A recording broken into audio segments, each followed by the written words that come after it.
आज्ञा नमस्कार। कवितार ना उड़ीची कर्पूर शुणा से दुई पद। कवितार प्रश्नटीए उत्तर रखिबे निश्चय।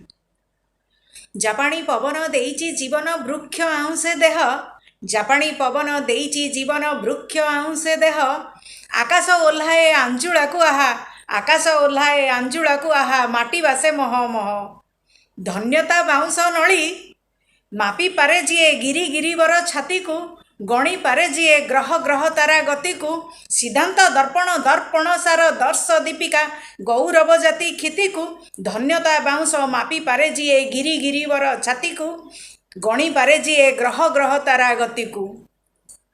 खाड़ेंगा लेखिले भागवत जही विद्यानगरी आहा, कांति खंड दही मन निये मोही, कांति खंड दही मन निये मोही, जीए कहबता ना आज्ञा 40 तलू चॉकलेट मिलिबो, तेणिकी सबुज चा, अधिका ऑप्शन नहीं, उदा चरिबारे गोठर आगरे बंध बाड़ माने नहीं, धन्यता जमुना गाई। उत्तर रखिबे निश्चय। धन्यवाद।